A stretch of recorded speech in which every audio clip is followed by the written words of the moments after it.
अर्पित चोपड़ा जैन इस वक्त हमारे साथ है कि आपकी दवा से कई बार मरीज को आराम नहीं मिलता। तो क्या ऐसा है क्या कि आप सिर्फ दवा की जो मात्रा है सिर्फ उसको बढ़ाते हैं फिर दवा भी चेंज करते हैं? अगर पेशेंट का बॉडी रिस्पॉन्स ऑलरेडी कमजोर होता है तो कहीं ना कहीं हमें भी समय लग सकता है। कई बार आपका ये कहना रहा है कि आपके ब्रांड नेम को कॉपी किया जाता है। कहीं ऐसा तो नहीं कि आपने भी किसी का ब्रांड कॉपी किया हो? आरोप में इसमें कॉपी करने वाली कोई बात नहीं है। तो कई ऐसी कंट्रीज है जहाँ पर ऑलरेडी होम्योपैथी बैन है। जिन कंट्रीज में आप ऐसा कर रहे हैं वो कंट्रीज आपके अगेंस्ट एक्शन ले सकती है। मैं जो भी काम करता हूँ पूरा एविडेंस बेस्ड सिस्टम पे। आयुर्वेद का जो वर्णन है कई शास्त्रों में, लेकिन होम्योपैथी का जिक्र कहीं भी नहीं है। देखिए, आयुर्वेद का जन्म इंडिया से हुआ है तो कहीं ना कहीं हमारे पास वेद पुराणों में इसके बारे में बहुत सारी व्याख्या लिखी हुई है। अगर आयुष्मान योजना की मैं बात करूं तो उसमें इसका जिक्र भी नहीं किया गया है।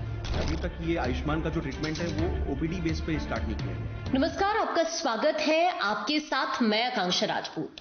आज के इस पॉडकास्ट में हम डिस्कशन करेंगे हेल्थ केयर को लेकर, यानी आप सभी लोगों की हेल्थ से जुड़ा हुआ टॉपिक। आज हम बात करेंगे होम्योपैथी को लेकर। न सिर्फ होम्योपैथी, इसकी वैज्ञानिकता और साथ साथ इससे जुड़े विवाद को लेकर भी हम आज डिस्कशन करेंगे। पिछले कुछ दिनों में आपने देश के अंदर देखा होगा होम्योपैथी को लेकर काफी बहस चली आ रही है। हालांकि कुछ ऐसे भी लोग हैं जो इसको मेडिकल साइंस का एक कारगर तरीका भी मानते हैं, लेकिन क्या वाकई ये सच है? बहुत सारे ऐसे सवाल जो आपके भी मन में हैं। आज उन सभी सवालों का जवाब तलाशने की कोशिश करेंगे इस शो के जरिए। और आज इस शो में हमारे साथ जो गेस्ट होंगे, अब उनका परिचय मैं आपसे करा देती हूं। डॉक्टर अर्पित चोपड़ा जैन इस वक्त हमारे साथ है, इस पॉडकास्ट का हिस्सा है। सबसे पहले थोड़ा सा डॉक्टर अर्पित चोपड़ा जैन के बारे में मैं जरूर आपको बताना चाहूंगी, जो critical and surgical disease specialist है, साथ ही MD homoeopathy and representative of homoeopathy medicine for BRICS countries इस वक्त हमारे साथ है। डॉक्टर अर्पित, सबसे पहले आपका स्वागत करती हूँ। Thank you ma'am. और आपकी एक बुक मेरे पास है जी, जिसमें लिखा है vision of impossible to possible. ये जर्नी यहां तक कैसे पहुंची आपकी? बहुत ही अच्छा क्वेश्चन है और आपने क्वेश्चन भी वही किया है जो एक तरीके से मेरा विजन भी था। सिंपल सी बात है, आपने बोला कि होम्योपैथी के बारे में बहुत सारे मिथ्स हैं, बहुत सारे कंट्रोवर्सी हैं जो आपने अपने इंट्रोडक्शन में कहा। तो मैं भी यही मानता हूं कि अगर होम्योपैथी के बारे में कोई मिथ है तो उसे क्लियर करना चाहिए। तो एक विजन था कि होम्योपैथी को हम किस लेवल पर इतनी ऊंचाइयों तक ले जाएं कि जो इम्पॉसिबल जो चीजें थी वो पॉसिबल दिखने लगे। और उसके लिए मुझे एक रिसर्च सिस्टम की जरूरत थी, क्योंकि अगर हम मानते हैं कि होम्योपैथी के बारे में जो जन्म हुआ था वो बॉर्न एंड बॉट जर्मनी से हुआ था, जो कि करीब 200 से 250 साल पुराना सिस्टम से हमने डेवलपमेंट देखा है। पर चूंकि वो होम्योपैथी जो क्लासिकल होम्योपैथी के नाम से आई थी, वो एक बेसिक लेवल तक कंसेप्ट तक काम कर रही थी। लोगों को आम जो भ्रांति है होम्योपैथी के बारे में कि होम्योपैथिक मेडिसिन सेफ सिस्टम है बट स्लो सिस्टम है, और ये केवल बेसिक केसेस जो स्किन के होते हैं, हेयर के होते हैं या एक छोटी मोटी बीमारियों पर इसका काम किया जा सकता है। पर जहां पर बात होती है क्रिटिकल केसेस के बारे में, जहां सर्जिकल केसेस के बारे में, इनक्योरेबल कैटेगरी के केसेस के बारे में, ऑटोइम्यून कैटेगरी के केसेस के बारे में, या फिर लाइफ थ्रेटनिंग प्रॉब्लम, या फिर हॉस्पिटलाइज पेशेंट, कोमा के पेशेंट, इस तरीके के जो पेशेंट्स होते हैं, कैंसर के स्टेज 5 के पेशेंट्स हैं, किडनी फेलियर के स्टेज 5 के पेशेंट जो कि ट्रांसप्लांट पे जा रहे हैं या डायलिसिस करा रहे हैं, जब इस तरीके की क्रिटिकल पेशेंट्स में बात होती थी तो होम्योपैथी में इस विधा का बहुत ज्यादा उपयोग नहीं होता था। तो ये जो विजन था, सीधे से ही बात है कि जहां पर आवश्यकता होती है वहां पर आविष्कार होना चाहिए। मैं जिस घर से आया हूं वहां पर 19 एलोपैथिक डॉक्टर्स का बैकग्राउंड है, यानी I had been specially sent to homoeopathy. एक फील्ड में भेजा गया हूं कि इस फील्ड में अगर हम कुछ करते हैं तो कुछ नया लाने की कोशिश करें, और इस नया लाने से अगर दुनिया को फायदा मिलता है तो उसके लिए हमें कुछ रिसर्च सिस्टम को डेवलप करना जरूरी था। कि आपकी दवा से कई बार मरीज को आराम नहीं मिलता, तो क्या ऐसा है क्या कि आप सिर्फ दवा की जो मात्रा है, या हम बूंदों की बात करें दवाइयों की, सिर्फ उसको बढ़ाते हैं फिर दवा भी चेंज करते हैं? देखिए, कोई भी सिस्टम जब भी कोई रिपोर्ट्स के आधार पर, ये चूंकि मैंने जो सिस्टम डेवलप किया है वो पूरा रिपोर्ट्स और रिस्पांस पर चलता है। अगर पेशेंट का बॉडी रिस्पांस ऑलरेडी कमजोर होता है तो कहीं ना कहीं हमें भी समय लग सकता है, बट उस रिस्पांस को समझने के लिए हमें फॉलो अप की जरूरत होती है। जब हम पहली बार पेशेंट्स को देखते हैं तो उसमें जो भी उन पेशेंट्स की जो एग्जिस्टिंग प्रॉब्लम होती है उसके साथ उनकी जो रिपोर्ट्स जो बताती है, उसके आधार पर हम, चूंकि होम्योपैथी से तो ऊपर जाकर ही हम सुपर स्पेशलिटी का डोज तय करते हैं। समझ लीजिए 5 बूंद का डोज, अगर 10 बूंद का डोज होम्योपैथी में लिखा है, हो सकता है मेरे यहाँ वो स्टार्ट हम 60 बूंद से करें, 120 बूंद से करें, 240 बूंद से करें। लेकिन अगर 1 महीने के बाद हम जब उसका बॉडी रिस्पांस चेक करते हैं, क्योंकि पूरा रिपोर्ट और रिस्पॉन्स पर केस आधारित है, तो हम जब फॉलोअप देखते हैं उसमें लगता है कि पेशेंट का बॉडी रिस्पॉन्स कमजोर है, उसकी ससेप्टिबिलिटी कमजोर है, तो हम उसमें डोज बढ़ाने लगते हैं। तो ये एक नया तरीका होता है कि रिसर्च का कोई भी अंत नहीं हो सकता।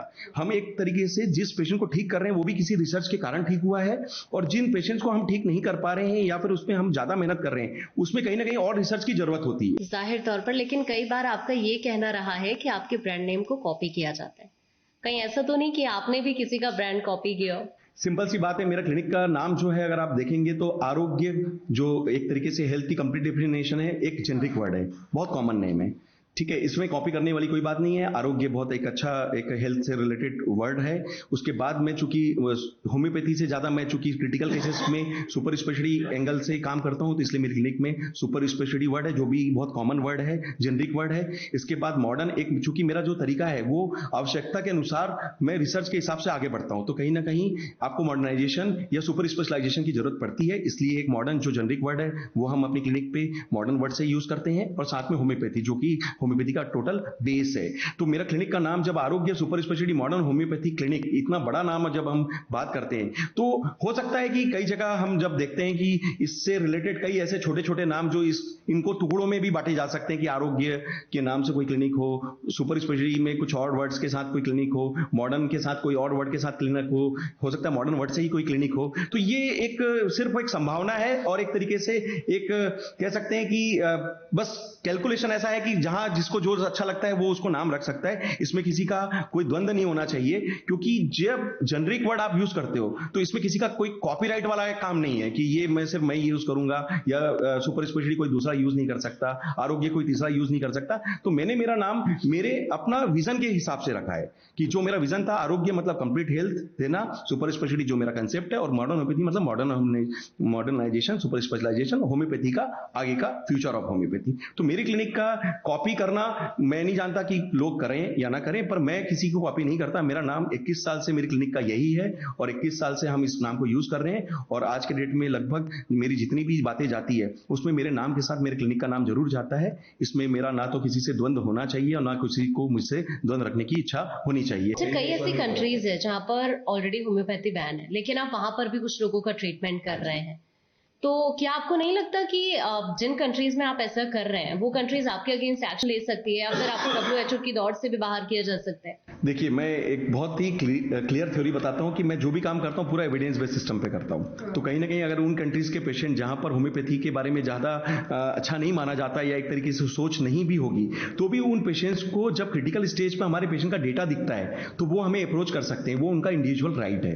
दूसरी बात, ये जो मेरा इंदौर का क्लिनिक है वो लोकल क्लिनिक नहीं है, वो एक तरीके से ग्लोबल क्लिनिक के रूप में काम कर रहा है। आज के डेट में हम देशों में अपनी ऑनलाइन सेवाएं ऑलरेडी दे रहे हैं, जिसमें वो कंट्रीज भी हैं जहां पर होम्योपैथी एक तरीके से अल्टरनेटिव सिस्टम में भी नहीं है, जिन्हें एक तरीके से बैन कर दिया गया, या फिर लैक ऑफ एविडेंस डेटा के माध्यम से उन्हें एक तरीके से साइड में कर दिया गया है। तो मैं जब एविडेंस बेस्ड सिस्टम जब अडॉप्ट करता हूं तो वो उसे प्रूव भी करता हूं, तो उन लोगों को जब पता चलता है कि सर के पास वो डेटा है, तो कहीं ना कहीं वो हमारा कॉन्फिडेंस होता है, और उनके लिए भी एक नया रिसर्च एंगल से वो ट्रीटमेंट लेने की कोशिश करते हैं। सुपर स्पेशलिटी मॉडर्न होम्योपैथी में भारत को पहचान दिलाने के लिए आप बहुत कोशिश कर रहे हैं, कई मंच पर आप जाते भी हैं।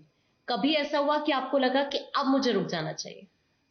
सफलता का कोई अंत नहीं होता, और मेरा रिसर्च ऐसा है कि जब तक मैं जाऊंगा उसके पहले अगर मेरा एक बाल भी बचा होगा तो मैं पेशेंट्स के हित के लिए काम करता रहूंगा। तो ये मेरा जुनून है, इसका कोई अंत नहीं होने वाला। मैं आज जो अपने फेलियर से आज भी सीखता हूं, अगर कोई मेरी निंदा करता है तो मैं बड़ा खुश होता हूं कि मुझे उसने एक और कड़ी दे दी, एक और पड़ाव को क्लियर करने के लिए, उस सफलता को प्राप्त करने के लिए, जो कहीं ना कहीं हो सकता है कि मैं उनके नजरों में और अच्छा करने की कोशिश कर रहा, नहीं कर पाया तो और करूंगा। इतिहास की मैं बात करूंगी अब, क्योंकि आयुर्वेद का जो वर्णन है कई शास्त्रों में, लेकिन होम्योपैथी का जिक्र कहीं भी नहीं है। तो मैं इसको लेकर आपसे ये जानना चाहूंगी कि आप इसे फिर क्यों बेहतर मानते हैं, इसके पीछे क्या रीजन है? देखिए, आयुर्वेद का जन्म इंडिया से हुआ है, तो कहीं ना कहीं हमारे पास वेद पुराणों में इसके बारे में बहुत सारी व्याख्या लिखी हुई है। और होम्योपैथी का जो जन्म हुआ है वो जर्मनी से हुआ है, और वो भी एलोपैथिक जो डॉक्टर थे उन्होंने दिया है। तो कहीं ना कहीं उन्होंने उस सिस्टम पे जब कुछ देखा कि कुछ नया करने की जरूरत है, तो doctor Samuel Christian Friedrich Hahnemann, जो कि होम्योपैथी के जनक माने जाते हैं, उन्होंने इसकी संरचना की थी। तो चूंकि लिखा जर्मनी में है, 200-250 साल पुराना सिस्टम है, अभी वो WHO में या जहां पर भी अभी तक पता चल रहा है, जिन देशों में होम्योपैथी प्रचलित है, वहां पर उसकी थ्योरी 200-250 साल की ही है। और आयुर्वेद का अगर हम सिस्टम देखें तो करीब 4 से 5 हजार साल पुराना सिस्टम उस पर काम ऑलरेडी कर रहा था, जो हमारे ऋषि मुनियों की देन थी।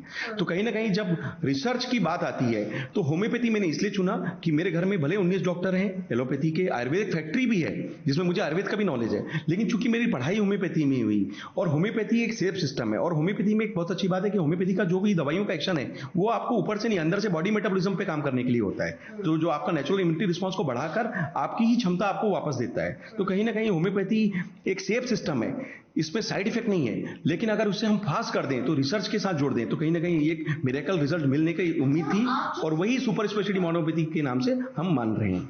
आपका जो लक्ष्य है वो है सुपर स्पेशलिटी मॉडर्न होम्योपैथी को विश्व स्तरीय पहचान दिलाना। अगर आप इसमें कामयाब नहीं हो पाते, फिर आपकी अगली प्लानिंग क्या है?